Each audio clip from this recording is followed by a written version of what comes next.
Estamos de volta com o programa História Atual e conversando com a professora Rivânia Moura, presidenta do Sindicato Nacional dos Docentes das Instituições de Ensino Superior, ANDES, Sindicato Nacional. E neste segundo bloco, eu gostaria de saber da professora Rivânia como o movimento sindical docente tem agido diante do projeto do governo federal em relação à educação superior.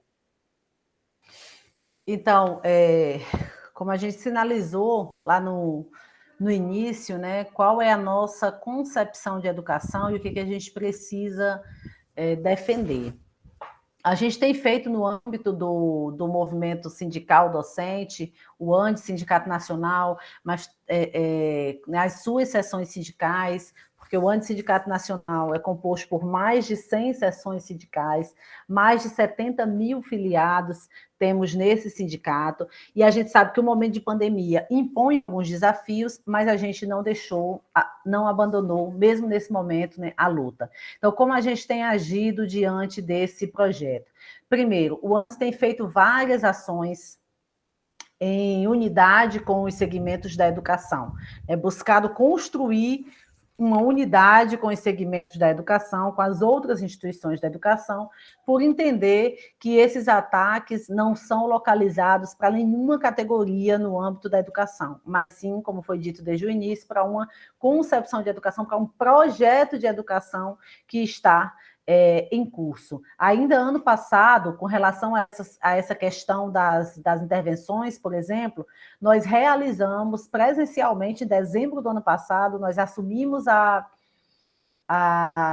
gestão do ANDES no dia 1º de dezembro de 2020, e no dia 8 de dezembro nós realizamos uma plenária nacional com a parte presencial lá em Brasília, na UNB, né, e transmitida e com participação nacional, uma plenária sobre as intervenções. Então, nós tivemos a participação de todos os reitores e reitoras que foram eleitos e que não foram nomeados, né, de instituições que estão com interventores. Nós tivemos participação do movimento estudantil, de parlamentares, de pessoas de representação da Andifes. Então, foi uma plenária bastante significativa no que diz respeito à construção da unidade no âmbito da educação.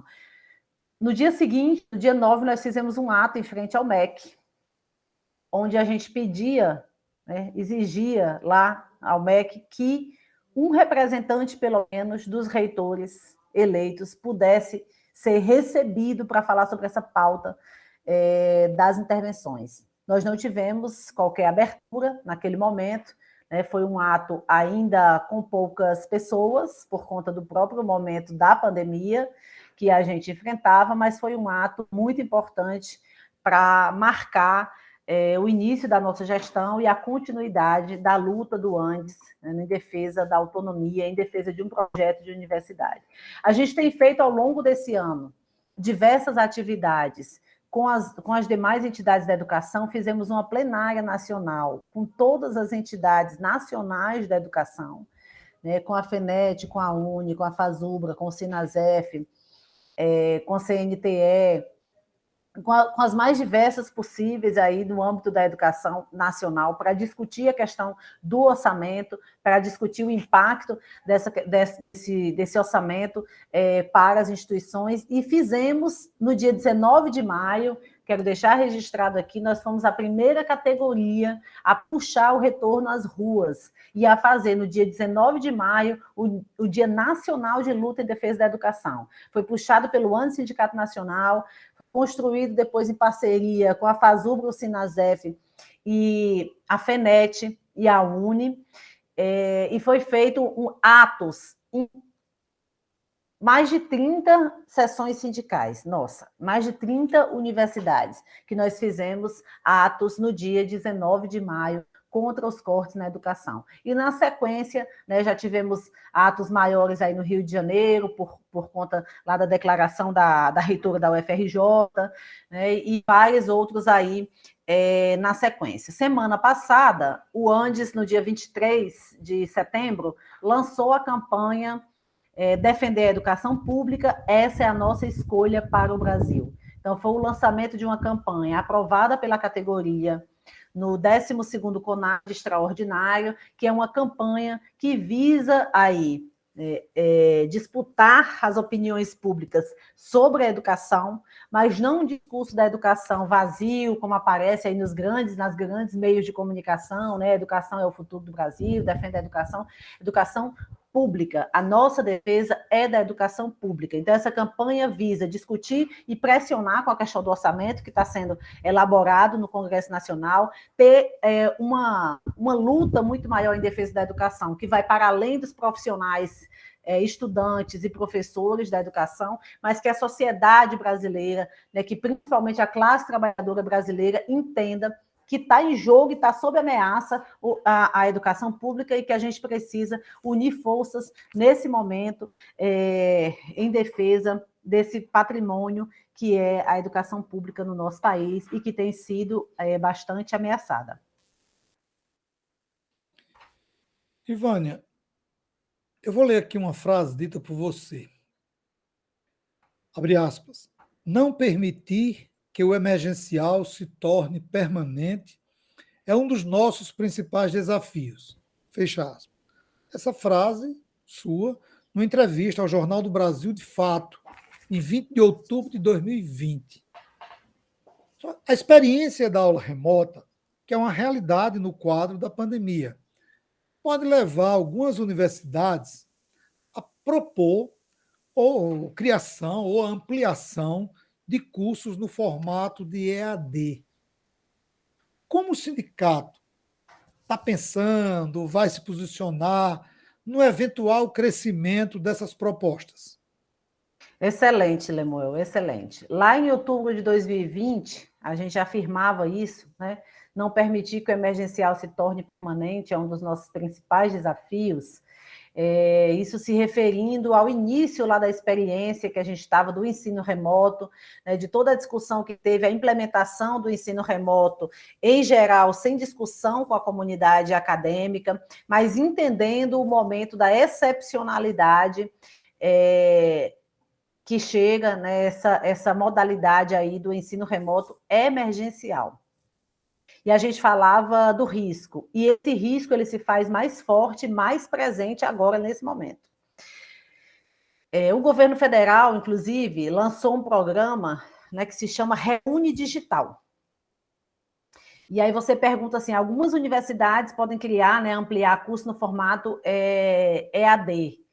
É um projeto agora do governo federal com o Reúne Digital, a expansão do ensino à distância nas instituições federais de ensino superior.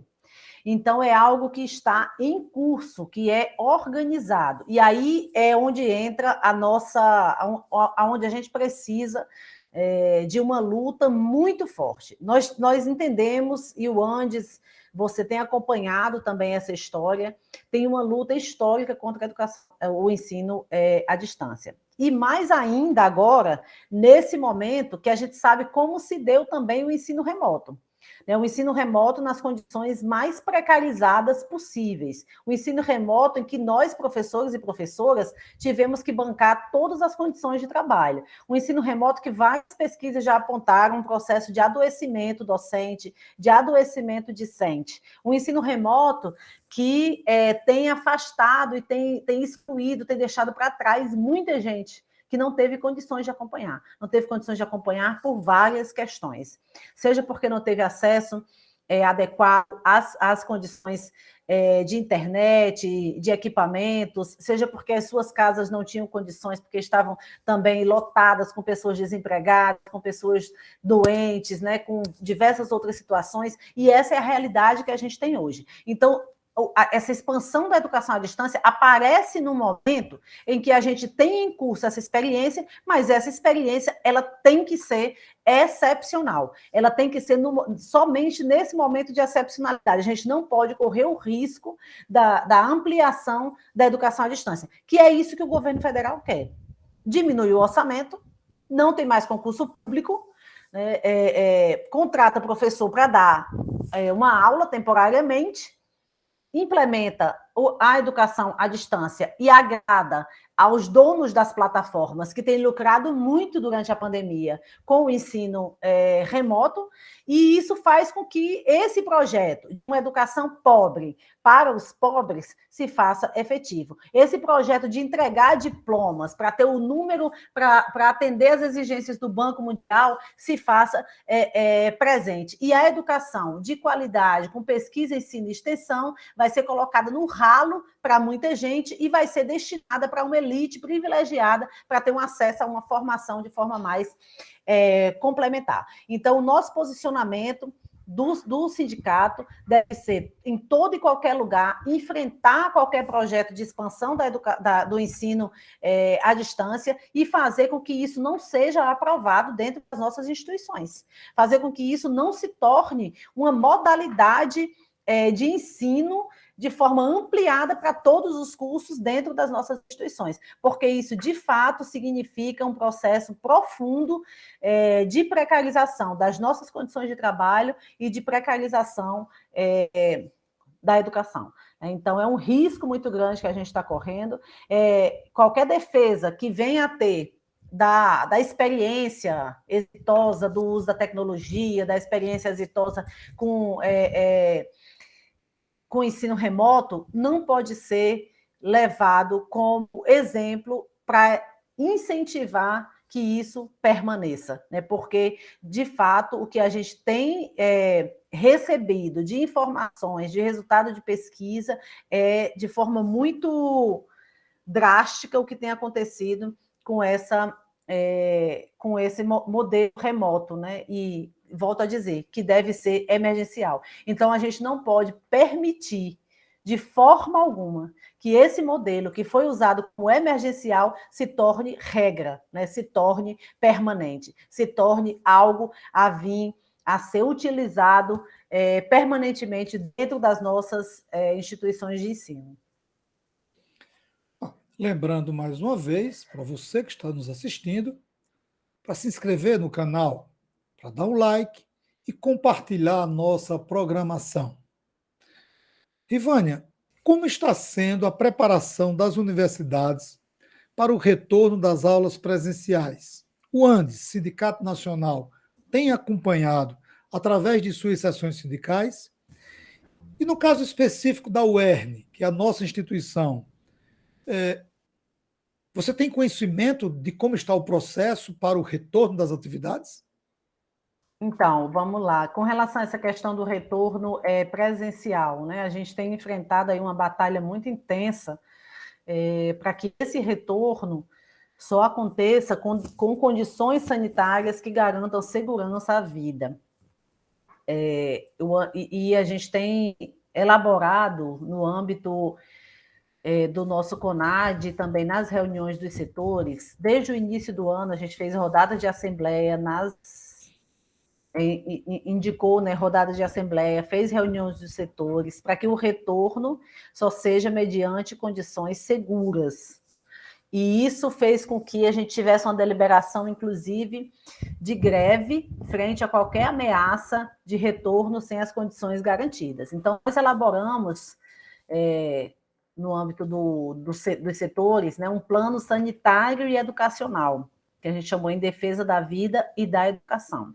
São diretrizes gerais para o retorno, né, diretrizes gerais para se pensar no retorno com uma certa segurança e preservação da vida. A ideia é que essas diretrizes desse plano sanitário e educacional se transformem em pauta de luta nas seções sindicais. Então, a nossa seção sindical precisa pegar essa indicação do plano sanitário, essas diretrizes do plano sanitário educacional e acompanhar isso na instituição para saber, né, de que modo a gente vai retornar, ou como a instituição está pensando essa questão do retorno. Vou só sinalizar aqui algumas questões que tem no plano sanitário, só para, a título de conhecimento mesmo de quem nos acompanha, né? A gente pensou, primeiro, a questão da vacinação, ampla para toda a população, porque a gente sabe que teve no início aquela discussão, vacinação para os professores, e a luta do Antissindicato Nacional sempre foi vacinação ampla para toda a população, porque o processo de imunização ele é coletivo, não adianta imunizar apenas uma parte, né, da população, é importante que seja toda a população esteja vacinada, de acordo com o Plano Nacional de Imunização. Né? Então, que exceções sindicais, né, exijam e reivindiquem, dentro das administrações de cada instituição, que seja construído um plano sanitário e educacional, pensando aí, né, nessa construção coletiva, com a participação de docentes, de estudantes e de técnicos, né, que pensa também a realização das atividades de ensino, pesquisa e extensão. Então, o retorno não pode pensar só na sala de aula, né? O retorno tem que pensar como é que vai ser, quais as condições para a continuidade da realização de pesquisa e de extensão, porque a gente não pode abrir mão desse tripé. Então, isso é importante que seja pensado em cada local, né? Que tenha um processo de recuperação para os estudantes que não puderam acompanhar. Como é que a universidade vai pensar isso? Né, esses estudantes que ficaram para trás, que foram deixados para trás por conta do ensino remoto emergencial, como é que eles vão retornar para a universidade? Qual o compromisso que a universidade tem com esses estudantes?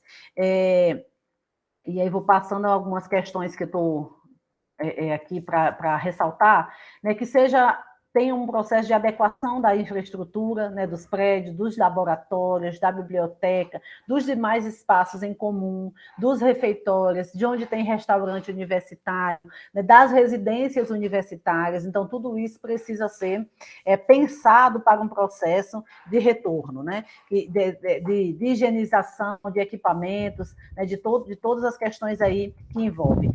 O fornecimento de equipamentos de proteção individual, né, à comunidade trabalhadora estudantil que circula no âmbito das universidades. Então, são várias questões aí, e cada local adequa essas questões às suas particularidades locais, né, de onde está a universidade, porque vai depender também do índice de contaminação local, então depende do município onde está situada, às vezes pode ter uma condição diferente, por exemplo, dentro da própria UERN, né, em Mossoró e Natal, ter condições diferentes da pandemia, que precisa pensar em condições diferentes também de como vai se dar essa questão do retorno, né? Então, tem um processo aí de monitoramento, de testagem, de rastreamento e de isolamento com suporte para a comunidade acadêmica. Então, são vários pontos e várias questões que a gente precisa, como eu disse no início, transformar isso em pauta de luta. Se eu for pensar nesse plano aqui e o que tem sido feito no âmbito da UERN, eu posso dizer, mesmo assim, acompanhando muito à distância esse processo, né?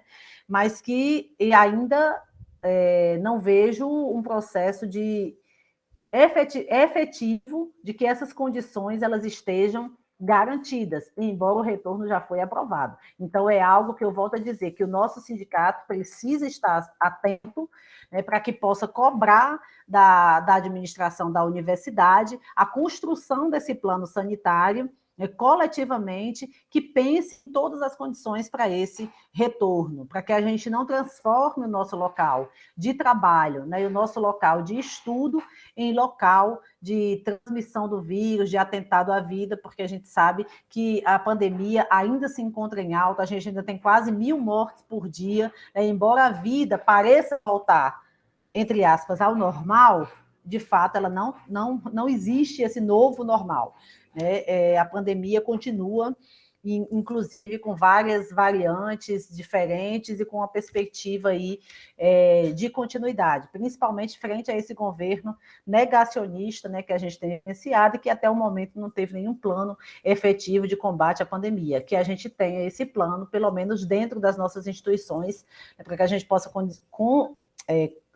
garantir condições mínimas para esse retorno. Estamos encerrando o nosso segundo bloco e vamos continuar a entrevista com a professora Rivânia no próximo bloco do nosso programa.